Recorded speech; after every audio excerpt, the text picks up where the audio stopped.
Spain and Italy both getting the victory, both favourites to go through, but it's all about who is going to finish top of the group. We asked everyone ahead of this tie what they thought the score was going to be between these two sides. Myself and Craig went for a Spain victory. Stevie, Don and Jurgen going for a draw as well. Jurgen, does the fact that both of these sides won their opening match make any difference going into this tie, or are both managers hoping their side go out there and make a statement? Very good question. I think, both coaches, they are tacticians. I think they're not going at all speed for a win. If they tie, they're happy with the result. They don't want to lose this game, for sure not. And so that's why my guess is a tie.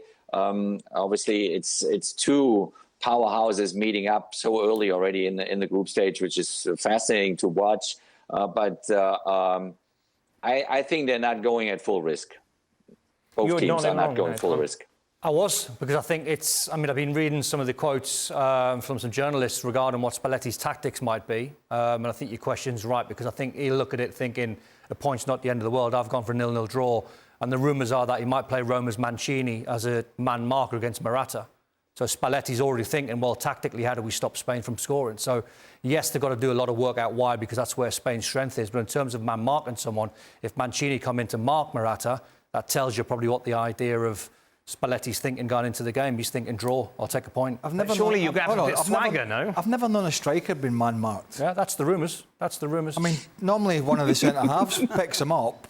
Well, Mancini's a centre-back. Yeah, but what I'm saying is, like, it's not going to be... It's not like he's roaming around the field and somebody has to follow. Well, that's what he's thinking. It's not like if somebody's man-marking Lionel Messi and he drags him into areas. Alvaro Morata's not going to do that. Don't shoot the messenger. I just think you've got to stop reading these quotes. He's reading Gazzetta. He's Italian. I'm sitting there with my pink paper thinking, what's Spalletti's tactics going to be? Are you sitting there with a Gazzetta like this? Because I can tell you now, you haven't got a Scooby what that says in Italian. Look at the pictures. Don't shoot the messenger. Just telling you what they're saying. He's thinking about putting Mancini on to man-mark Morata. Why don't you find a calf, sit with a little cappuccino or something? No, espresso. We'll get a camera. Espresso, you can't have a cappuccino this time of night. Dear, right, go on. What? Why have you gone for a Spain win? That Croatia game, we talked about it. They're not so fussed about possession as they once were. This keeping it for the keeping its sakes. They're more inclined to get it in the final third a little quicker. They've got pace and skill in the wide position. Did you see that thing, by the way, Lamine Yamal today on the FC social? Doing his homework. Doing his homework in the hotel room. Amazing. That's unbelievable, isn't it? Yes. And he's making an impact at such a big tournament thus far for his country, and still at that age. His talent. You've got Nicol Williams with the pace on the other side. You've got Pedri, obviously back in fit. It was a big win against Croatia. It was that's not doesn't seem to be a great Croatia side at the moment. They aren't functioning very well. But I think they're definitely more talented than this Italian side, and they're definitely going to offer up more of a threat for me. And I'm just going to be intrigued to see how a centre-half is going to man-mark a striker. Oh, no. Forza Italia. It goes back. Forza Italia. Forza Italia. Stevie, how difficult is it to do what we've seen with Spain, who, as Craig said, traditionally a possession side, try and grind them down, compared to what we saw against Croatia, to kind of change that mentality? Well, I think just the players that you have. Right. It's one thing to be the coach and say, right, we want to keep it, don't take chances, don't look forward. But then when you've got players with the ability of Yamal on one side and Williams on the other, if it's on to give them it, you give them the ball. There's no sense in not giving them the ball if it's on to give them. So I think it's the makeup of the team. And the reason I've gone for 2-2 is because I can see goals in this. Because the Italians will sit a little deeper and let them come at them, because Spain will have the ball more. I'm pretty certain of that.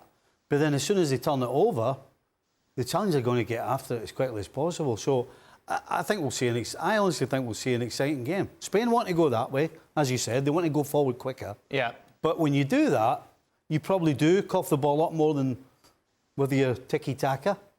That's why I think there's goals in the game. It's going to be interesting, Jurgen, to see what sort of Spain come out, given how many people were impressed with them after that victory against Croatia. Yeah, absolutely. And as Stevie said rightfully so, I mean, you see the football that, your players are capable to play. So, I mean, every national team coach develops the team based on the strength of his players. So when you see now a Spanish team that is not maybe playing so brutally possession-based football, it's because the players are different than 10 or 12 or 14 years ago. So you adjust as a manager then basically to the qualities of the new generation of players. So you maybe have less possession, but you are still, crucial going forward, and you are good in creating chances and bothering the opponents in a different way. So I'm really looking forward to that match, because it also will show a little bit the truth about that Italian side, where they stand at, because it's a side obviously didn't qualify for Qatar and won the Euros 3 years ago, and before that they didn't qualify for Russia. So in a certain way, they took their time off with the World Cups in order to concentrate on the Euros. So so they better show now their real face.